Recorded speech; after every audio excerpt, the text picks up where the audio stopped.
Hello friends, welcome back to Ad Hoc GPSC. We will and we can. Friends, history lecture સિરીઝનો આપણો 5th lecture છે. અન્ય લેક્ચર્સની link નીચે description બોક્સમાં આપેલી છે, આપ ત્યાંથી એને જોઈ શકો છો. મિત્ર, ભારતનો ઇતિહાસ, ઇન્ડિયન હિસ્ટ્રી, આપણે ઇન્ડિયન હિસ્ટ્રીની ક્રોનોલોજી, ઘટનાક્રમ છે તે અંગે ચર્ચા કરી રહ્યા છીએ. એન્શિયન્ટ ઇન્ડિયાનો આપણો લાસ્ટ લેક્ચર છે ઘટનાક્રમનો. ત્યારબાદ આપણે દરેક જે કાળ છે એને ડિટેલમાં નેક્સ્ટ લેક્ચરથી ચર્ચા કરવાની છે. તો ચલો કરીએ આજના લેક્ચરની શુભ શરૂઆત. ફ્રેન્ડ્સ, પ્રાચીન ભારતને આપણે ટોટલ 9 ભાગોમાં વિભાજિત કર્યું હતું. ટોટલ 9 ભાગોમાંથી આપણે મૌર્યોત્તર કાળ સુધીના ઘટનાક્રમ અંગે ચર્ચા કરી ચૂક્યા છીએ અને હવે આપણે ગુપ્ત કાળ પછી આગળ ચર્ચા કરવાની છે. તો હવે આપણે ગુપ્ત કાળની જો વાત કરીએ તો ફ્રેન્ડ્સ, લાસ્ટમાં મૌર્યોત્તર કાળમાં કુષાણ વંશ આપણે જોયું હતું, બરાબર. હવે આ જે કુષાણ વંશ છે એ કુષાણ વંશનો અંત થઈ જાય છે અને ધીરે ધીરે નવા રાજ્યો જે છે એ બહાર ઉભરીને આવે છે. આ નવા રાજ્યોમાં તમે જોશો તો આમ તો શકો જે પહેલેથી હતા જે એ પણ એ અમુક ઉત્તર પશ્ચિમ વિસ્તારની અમુક જે સીમા છે ત્યાં હાલમાં રાજ્ય કરે છે. ત્યારબાદ ઉત્તર હિમાલયનો જે વિસ્તાર છે ત્યાં નાગવંશ છે અને દક્ષિણમાં વાકાટક વંશ છે. આપણે વાત કરી હતી જ્યારે લાસ્ટ ટાઈમ 7 વાહનો અંગે. આ જે 7 વાહનો હતા એ 7 વાહનો પછી જે ત્યાં રાજવંશ આવે છે એ જે 7 વાહનોના વિસ્તારમાં જ એ હતા વાકાટકો. વાકાટક બાદ જો પૂર્વી ભારતની વાત કરીએ તો ગુપ્ત વંશ જે છે શરૂઆતમાં ફક્ત પૂર્વ ભારત પૂરતો સીમિત હતો. ત્યારબાદ ધીરે ધીરે પોતાનો રાજ્ય વિસ્તાર કરશે અને આપણા જે સુવર્ણ કાળ કહીએ છીએ આપણે સુવર્ણ કાળની શરૂઆત અહીંથી થશે. હવે ગુપ્ત કાળ એટલે કે ગુપ્ત વંશની જો વાત કરીએ તો ઈસવીસન 240 થી 550 સુધીનો જે સમયગાળો છે આ સમય દરમિયાન ભારત પર ગુપ્તોનું શાસન રહે છે અને આથી જ આપણે એને ગુપ્ત કાળ તરીકે પણ ઓળખીએ છીએ. હવે જે આ ગુપ્તો છે તેઓ કુષાણના સામંત હતા અને શરૂઆતમાં ઉત્તર પ્રદેશ અને જે બિહારનો વિસ્તાર છે આ યુપી અને બિહારના વિસ્તારની આસપાસનો જે વિસ્તાર છે એ એટલા પૂરતા જ સીમિત હતા. હવે સંસ્થાપક રાજાની વાત કરીએ તો જે ગુપ્ત વંશના સંસ્થાપક રાજા છે તે છે શ્રીગુપ્ત, જેમણે ઈસવીસન 240 થી 280 સુધી ભારત પર શાસન કર્યું. ત્યારબાદ ઘટોત્કચ આવે છે કે જેમણે ઈસવીસન 280 થી 319 સુધી આ બંને રાજાઓ મગધની આજુબાજુના વિસ્તાર પૂરતા જ સીમિત રહ્યા અને ત્યારબાદ જે ચંદ્રગુપ્ત પ્રથમ છે તેણે ગુપ્ત સામ્રાજ્યનો જે વિસ્તાર છે એની શરૂઆત કરી એવું કહી શકાય, જેમણે ઈસવીસન 319 થી 335 સુધી ભારત પર શાસન કર્યું. હવે આ જે ચંદ્રગુપ્ત પ્રથમ છે એમણે લિચ્છવી કુળની જે કન્યા કુમારા દેવી છે એમની સાથે વિવાહ કર્યા અને જે વૈશાલી છે એ પોતાના ગુપ્ત સામ્રાજ્યમાં મેળવી લીધું. એટલે આ રીતે વિવિધ નીતિઓ દ્વારા પણ ચંદ્રગુપ્તે જેમ કે આ વિવાહ કરીને ગુપ્ત સામ્રાજ્યનો વિસ્તાર કર્યો અને ગુપ્ત સંવંતની જે શરૂઆત છે એ પણ ચંદ્રગુપ્ત પ્રથમના સમયગાળામાં થઈ અને એણે ગુપ્ત સંવંતની શરૂઆત કરી. ત્યારબાદ આવે છે સમુદ્રગુપ્ત કે જે પોતાના વિજય માટે ખૂબ જ પ્રખ્યાત રાજા છે. એણે અલગ અલગ વિસ્તારોમાં ગુપ્ત સામ્રાજ્યને ખાસું એવું વિસ્તારિત કરી દીધું હતું. તો સમુદ્રગુપ્તનો જે શાસનકાળ છે 335 થી ઈસવીસન 375 સુધી ચાલે છે અને ત્યારબાદ રામગુપ્ત કે જે કહેવાય કે લાયક રાજા હતો નહીં, ઈસવીસન 375માં એનું રાજ્ય શરૂ અને 375માં જ પૂર્ણ થાય છે. ત્યારબાદ ચંદ્રગુપ્ત દ્વિતીય 375 થી ઈસવીસન 414 સુધી, કુમારગુપ્ત 414 થી 455 સુધી, સ્કંદગુપ્ત ઈસવીસન 455 થી 467 સુધી શાસન ચલાવે છે અને ત્યારબાદ નાના નાના અન્ય જે રાજાઓ છે જે ગુપ્તોના એ એટલા ફેમસ નથી પરંતુ 550 ઈસવીસન 550 સુધી ગુપ્ત વંશનું શાસન જે છે એ ભારત પર રહે છે અને ત્યારબાદ પછી ગુપ્તોનું પતન થઈ જાય છે.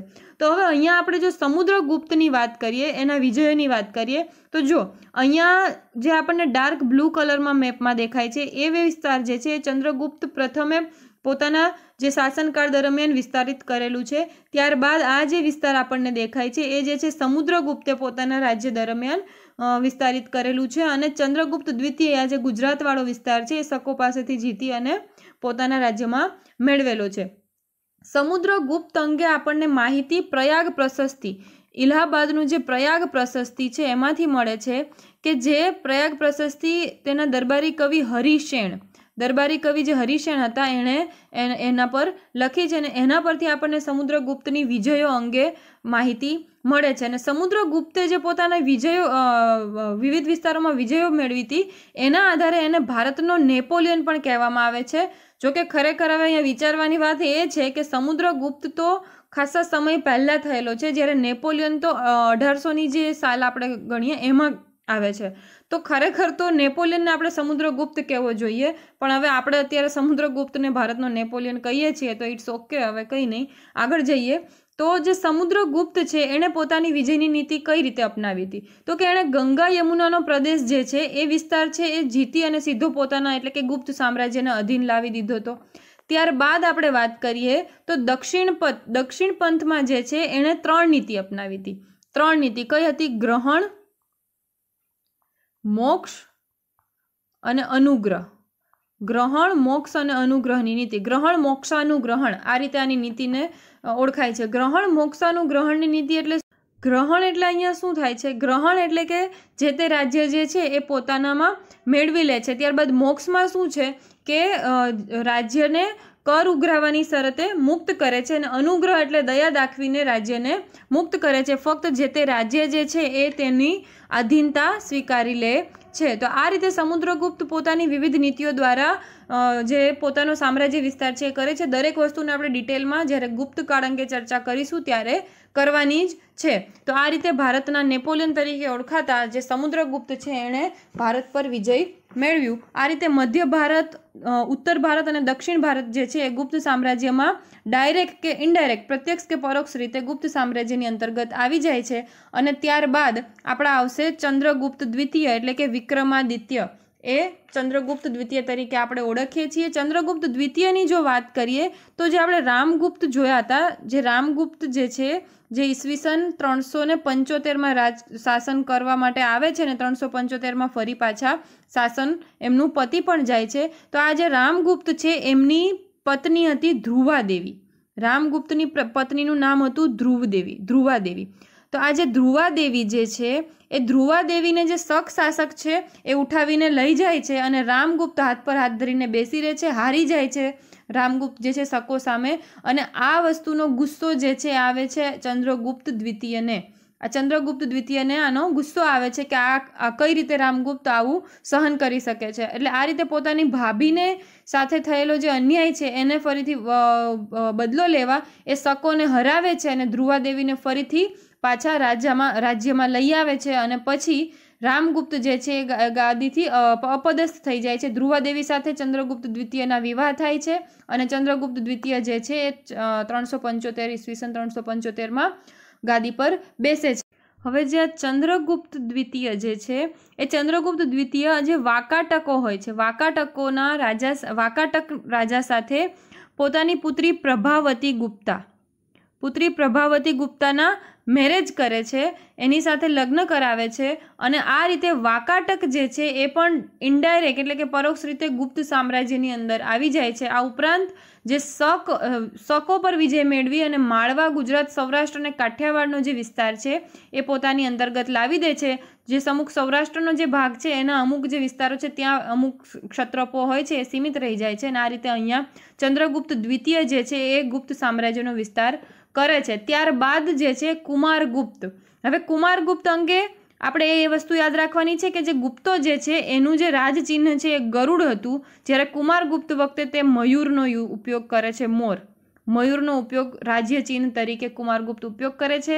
કુમારગુપ્ત નાલંદાની સ્થાપના પણ કુમારગુપ્તે કરી હતી એવું કહેવાય છે. અને આ ઉપરાંત ગુજરાતમાં છે ને આ વખતે ક્ષત્રપો હતા. જ્યારે કુમારગુપ્ત મગધ પર શાસન કરી રહ્યો હતો ત્યારે ગુજરાતમાં ક્ષત્રપો હતા આ પહેલાં. ત્યારબાદ કુમારગુપ્ત જે છે એ ક્ષત્રપો પર વિજય મેળવી અને સંપૂર્ણ ગુપ્ત સામ્રાજ્યને અહીંયા છેવાડા સુધી પહોંચાડી દે છે. કુમારગુપ્ત પછી આવશે આપણા સ્કંદગુપ્તની જે આપણે વાત કરી હતી. એ જે સ્કંદગુપ્ત છે એના સમયમાં જ હુણોનું આક્રમણ થાય છે. આપણે વાત કરી મૌર્યોત્તર કાળમાં કે જ્યારે કોઈ એક મુખ્ય જ્યારે રાજવંશ શાસન કરતો હોય છે ધીરે ધીરે એનું પતન થવા લાગે છે, વિદેશી આક્રમણો થાય છે એક બાજુ, અને એક બાજુ નાના નાના રાજ્યો ઉભરીને આવે છે. તો અહીંયા ફરીથી એ જ પરિસ્થિતિ ઊભી થઈ હતી જે મૌર્યોત્તર કાળમાં પણ આપણે જોઈ ચૂક્યા છીએ કે હુણનું આક્રમણ થશે અહીંયા. અને આ વખતે જે સ્કંદગુપ્ત જે છે એ વખતે હુણનું આક્રમણ થાય છે. આ ઉપરાંત એક જે ફેક્ટ આપણે યાદ રાખવાનો છે એ છે કે જે સુદર્શન ઝીલ જે છે એ પર્ણદત્ત અંગે આપણે જોઈએ છીએ કે જે અશોકના ટાઈમમાં બની હતી. એ ફરીથી ચંદ્રગુપ્તના સમયમાં બની હતી, એ ફરીથી અહીંયા સ્કંદગુપ્તના ટાઈમમાં એનું જે સમારકામ છે એ પર્ણદત્ત દ્વારા સ્કંદગુપ્તના સમયગાળામાં થાય છે. ધીરે ધીરે બીજા અન્ય રાજ્યો જે છે એનો ઉદય થાય છે નાના નાના, અને સ્કંદગુપ્ત બાદના જે ગુપ્ત શાસકો આવે છે એ અકુશળ હોય છે, જેના કારણે ધીરે ધીરે ગુપ્તોનું પતન થાય છે. આ ઉપરાંત ગુપ્તોનું જે આર્થિક પતન થાય છે એના લીધે પણ ગુપ્તોનો જે હવે શાસનકાળ છે અહીંયા પૂર્ણ થાય છે, જે આપણે ડિટેલમાં પણ ચર્ચા કરીશું જ્યારે ગુપ્ત કાળ વિશે ચર્ચા કરવાની થશે. તો આ રીતે આપણો આ હતો ગુપ્ત કાળ. હવે હર્ષવર્ધન અંગે જોઈએ તો આ જે હર્ષવર્ધન છે એ ઈસવીસન 600 થી 647 સુધી ભારત પર શાસન ચલાવે છે, અને આના પરથી જ આપણે 9 નંબરનો જે આપણો કાળ છે હર્ષકાળ, એ આખો કાળ અહીંયા ભણવાનો છે. હવે હર્ષવર્ધનની વાત કરીએ તો હર્ષવર્ધન પુષ્યભૂતિ વંશનો રાજા હતો, જેને આપણે વર્ધન વંશ તરીકે પણ ઓળખીએ છીએ. આગળ વાત કરી તે મુજબ એના જે પિતા હતા પ્રભાકરવર્ધન, હર્ષવર્ધનના પિતા પ્રભાકરવર્ધન, તેઓ હરિયાણામાં શાસન કરતા હતા અને તેમની રાજધાની હતી થાનેશ્વર રાજધાનીથી એમનું શાસન ચલાવતા હતા. હવે હર્ષવર્ધનના શાસનકાળમાં તો નહીં, પણ એની પહેલાં થાય છે શું કે જે આ મોખરી વંશનો રાજા હોય છે ગ્રહવર્મા, એ ગ્રહવર્માના વિવાહ થશે પુષ્યભૂતિ વંશની જે રાજકુમારી છે રાજ્યશ્રી. આ જે રાજ્યશ્રી સાથે મોખરી વંશના રાજા ગ્રહવર્માના મેરેજ થાય છે. રાજ્યશ્રી હવે જશે કન્નૌજ, એટલે અહીંયા વેવાઈ થયા. ત્યારબાદ હવે જે શશાંક છે, ગોંડ વંશનો આપણે વાત કરીએ આગળ, કે બંગાળમાં ગોંડ વંશમાં જે શશાંક છે એ શશાંક છે એ આક્રમણ કરે છે મોખરી વંશ કન્નૌજ પર. હવે આ સમયમાં ફ્રેન્ડ્સ મગધનું પાટલીપુત્રનું મહત્વ ઘટી ગયું છે અને ધીરે ધીરે હવે કન્નૌજનું મહત્વ વધતું જાય છે, જેનું કારણ છે તેની આસપાસ રહેલો તેનો ફળદ્રુપ પ્રદેશ. તો હવે મગધનું અને પાટલીપુત્રનો આ જે મહત્વ ઘટવાના કારણે હવે કન્નૌજનું મહત્વ વધ્યું છે. અહીંયા ગોંડ વંશનો શાસક શશાંક છે એ પોતે કન્નૌજથી શાસન કરવા માટે મોખરી વંશ પર આક્રમણ કરે છે.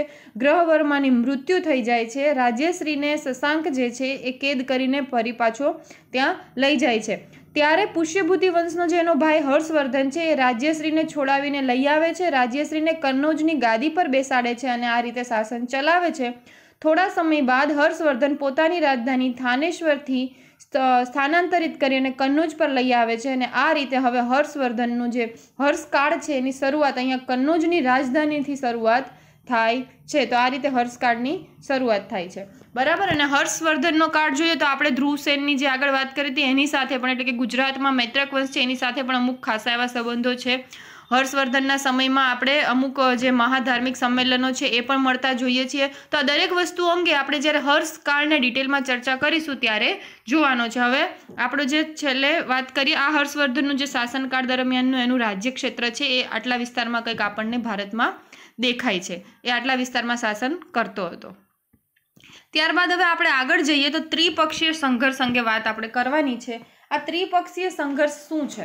ત્રિપક્ષીય સંઘર્ષ એટલે હવે જુઓ કે અહીંયા હર્ષવર્ધન એટલે કે હર્ષની મૃત્યુ બાદ 647માં હર્ષની મૃત્યુ બાદ હવે કન્નૌજની જે ગાદી છે એ અસ્થિર થઈ જાય છે. અહીંયા આયુધ વંશના જે બે શાસક હોય છે, એક ચક્રાયુધ અને એક ઇન્દ્રાયુધ, આ બે જે શાસક હોય છે એમની વચ્ચે તો ગાદી માટે રસાકસી અહીંયા ચાલી જ રહી હોય છે કન્નૌજમાં હર્ષની મૃત્યુ બાદ.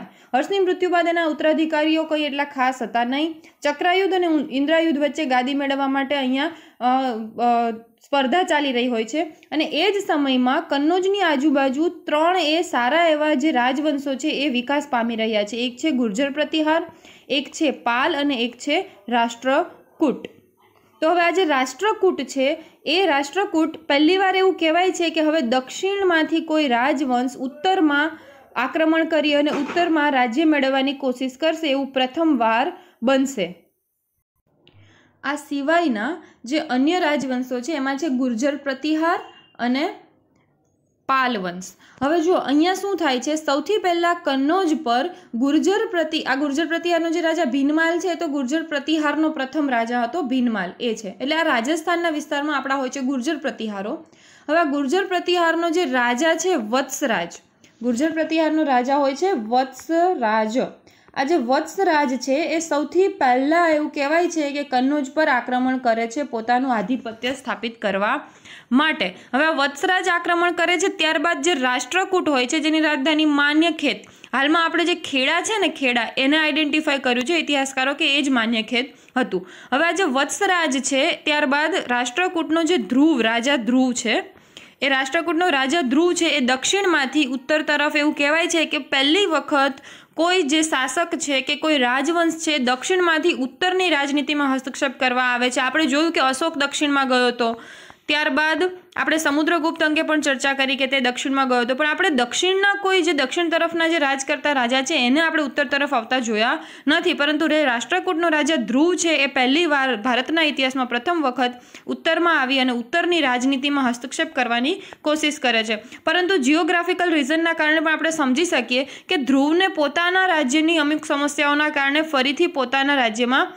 પરત ફરી જવું પડે છે અને અહીંયા ફરી આ સ્થિતિનો લાભ ઉઠાવી અને પાલ વંશ, બંગાળમાં જે પાલ વંશ હોય છે એનો શાસક છે ધર્મપાલ. આ જે ધર્મપાલ છે એ ધર્મપાલ પોતે ફરીથી અહીંયા કન્નૌજ પર આધિપત્ય સ્થાપવા માટે આક્રમણ કરે છે. આ વાત જે ગુર્જર પ્રતિહાર જે છે એના રાજા, એ વખતનો જે રાજા છે એ નાગભટ્ટ હવે હોય છે. આ સમયમાં નાગભટ્ટ હોય છે, એનાથી સહન થતી નથી. આથી નાગભટ્ટ કન્નૌજ પર આક્રમણ કરી અને કન્નૌજ પર આધિપત્ય સ્થાપિત કરે છે અને પહેલી વખત આ રીતે કોઈ એક રાજવંશનું જે સ્થાયી જે કહેવાય કે રાજ્ય સ્થાપિત થાય છે કન્નૌજ પર, તો એ ગુર્જર પ્રતિહારના નાગભટ્ટનું હોય છે. આ સંઘર્ષ આમ તો પછી નાગભટ્ટ પછી પણ બંધ નથી થતો. ગુર્જર પ્રતિહાર, પાલ અને રાષ્ટ્રકૂટની વચ્ચે 100 વર્ષો સુધી ઇતિહાસકારોનું કહેવું છે કે 100 વર્ષો સુધી આ સંઘર્ષ ચાલુ રહે છે.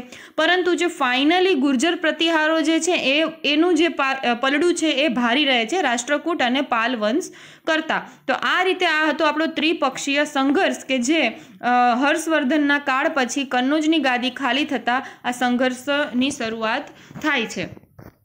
હવે ત્રિપક્ષીય સંઘર્ષ પછી હવે જે નાના નાના જે રાજ્યો છે એમાં ફરીથી આપણને હર્ષના કાળ પછી જે ઉભરતા દેખાશે એ છે દિલ્હીમાં છે તોમર વંશ, કન્નૌજમાં ગઢવાલ વંશ, જે રાજા જયચંદ, અજમેરમાં ચૌહાણ વંશ. અહીંયા જે આપણે પૃથ્વીરાજ ચૌહાણની વાત કરીએ છીએ એ આમાં આવશે કે જે તરાઈન 1 અને તરાઈન 2 યુદ્ધ જે થાય છે એ પણ ચૌહાણ વંશના પૃથ્વીરાજ ચૌહાણ સાથે થાય છે.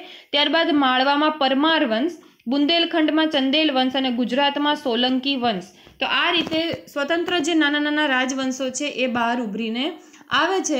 તો આ હતો આજનો આપનો લેક્ચર અને આ પ્રાચીન ભારતની ક્રોનોલોજી આપણી અહીંયા પૂર્ણ થાય છે. ત્યારબાદ હવે જે મુસ્લિમ આક્રમણકારીઓ છે એમાં અરબ આક્રમણકારીઓ અને તુર્ક આક્રમણકારીઓ ભારત પર આક્રમણ કરશે, જે મધ્યકાલીન ભારતમાં આપણે એને ગણીએ છીએ. આથી પ્રાચીન ભારતની ક્રોનોલોજી આપણે અહીંયા સંપૂર્ણ થાય છે. હવે નેક્સ્ટ લેક્ચરથી આપણે જે દરેક આપણા કાળ છે એને ટોપિક વાઇઝ સિલેબસ પ્રમાણે કવર કરીશું, જે આપણે નેક્સ્ટ લેક્ચરમાં હવે જોઈશું. તો આપને અમારો વિડીયો જો આ સારો લાગ્યો હોય તો આને લાઈક કરો, શેર કરો અને અમારી ચેનલને સબસ્ક્રાઈબ કરો. અને આપના કોઈ પણ પ્રકારના જો પ્રતિભાવો હોય અમારા આ વિડીયોને લઈને તો કોમેન્ટ જરૂર કરશો. ફ્રેન્ડ્સ, તમે લાઈક કરશો અને કોમેન્ટ કરશો તો વિડીયો વધુને વધુ વિડીયો બનાવવાનું અમને પ્રોત્સાહન મળશે અને અમે તમને આવો કન્ટેન્ટ આપતા રહીશું. Thank you very much.